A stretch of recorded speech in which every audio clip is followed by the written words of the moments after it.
Bum.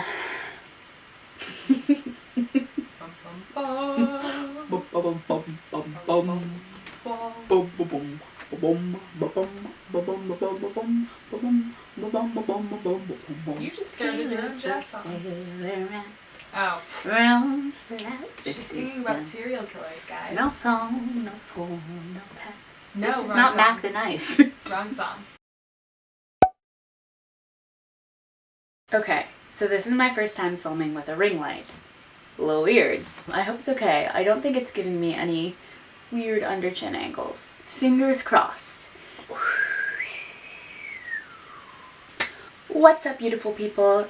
It's me, Katie. I'm back finally with a new video, hopefully one that I'm proud of, but it is part of a series that has been in the works for a little while. It's my sorority vlog series, and by in the works meaning I've vlogged my sorority rush and have not done anything about it since. So as my only subscribers, who are like my sister, my brother, and like me, know, I go to Tufts University in Medford, Massachusetts, also in Somerville, Massachusetts. I don't really know which part of the campus is which.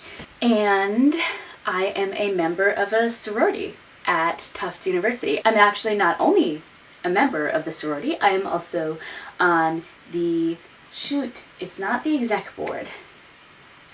I'm not on the exec board. What is it called? Cabinet. Katie, it's called the cabinet.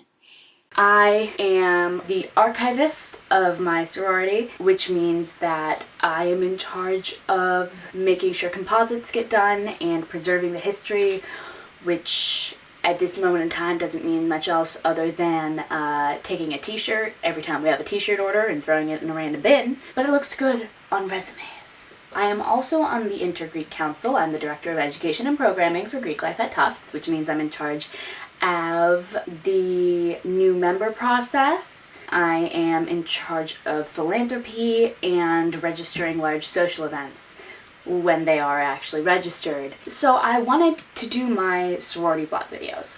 The problem is, I never in any of them really explained how Greek life works at Tufts, and it doesn't work the same way that it works at other universities. Mainly because we're a very small liberal arts college. We only have 3 Pan-Hellenic sororities, and I think we have 5 frats on campus right now. But anyways, point is, Greek life is a lot smaller at Tufts than it is at other schools. I mean, there's not tens of organizations that you're rushing when you go to sorority rush. And the spring before I got there was this whole big scandal with Greek life. If you guys want the tea, maybe I'll make another video on that. Yeah, so some stuff went down, and about half of the Greek life organizations were either kicked off campus or put on probation, and as a result they did this big bureaucratic overhaul of Greek life, so it looks very different now than it did even 4 years ago.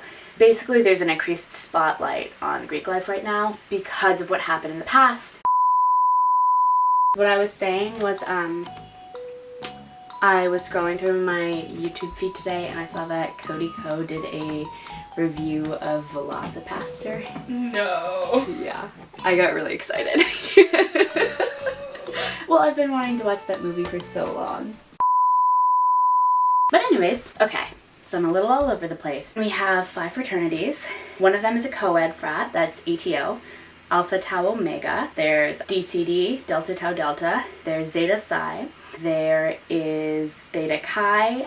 And there's ZBT, Zeta Beta Tau. So there are 5 sororities at Tufts. There's Lambda Pi Chi, which is the Latina-based sorority. There's Delta Sigma Theta, which is the African-American-based sorority. And those are the 2 cultural Greek letter organizations that are Greater Boston area organizations, I think. And then there are 3 Pan-Hellenic organizations. So there is Alpha Phi, there's Chi Omega, and there is Kappa Alpha Theta. And I'm not going to say which one I'm in because that would kind of ruin the point of the vlogs.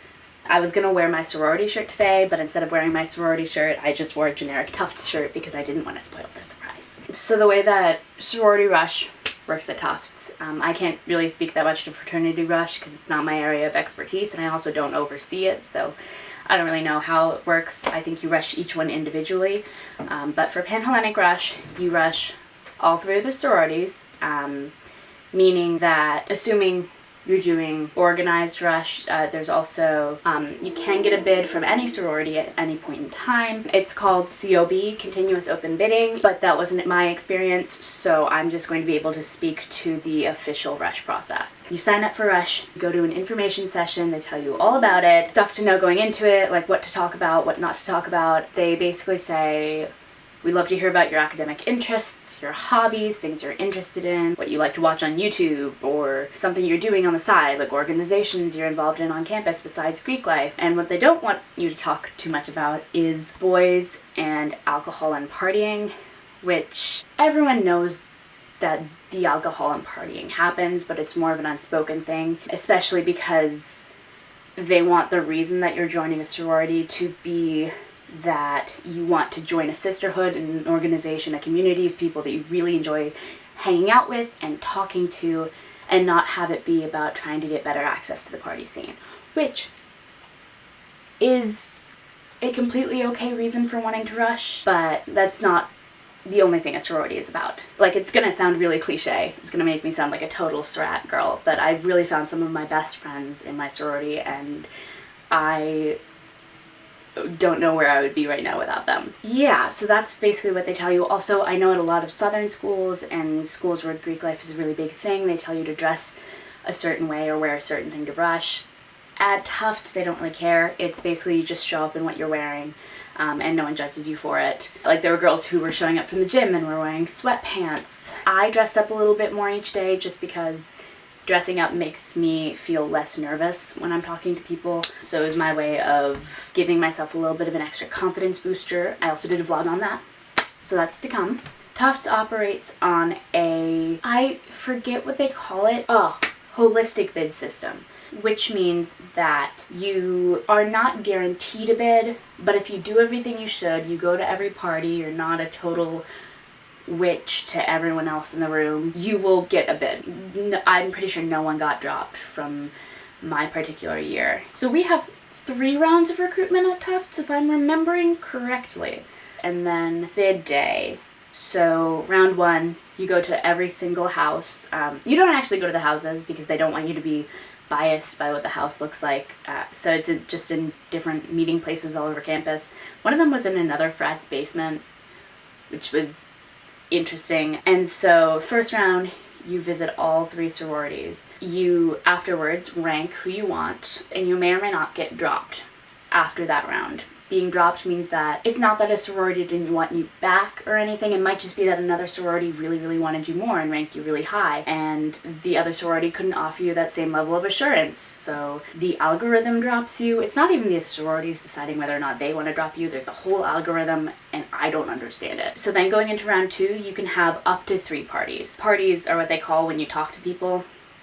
It's not really a party, but sure. So you could have 1, you could have 2, you could have 3.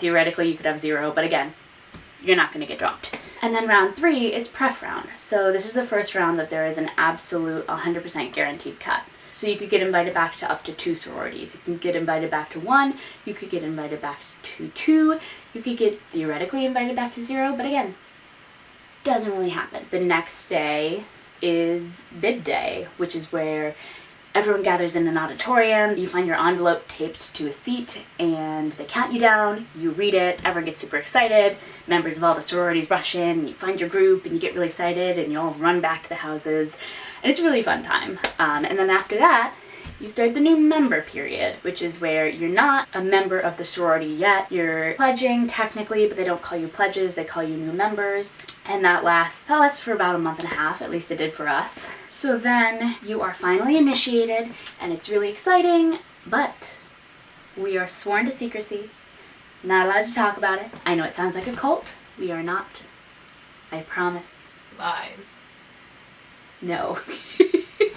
So the way that scheduling worked is that rounds 1 and 2 happened during the week. Rounds 3 and bid day happened on the weekend. So you were either operating on a Monday, Wednesday schedule or a Tuesday, Thursday schedule.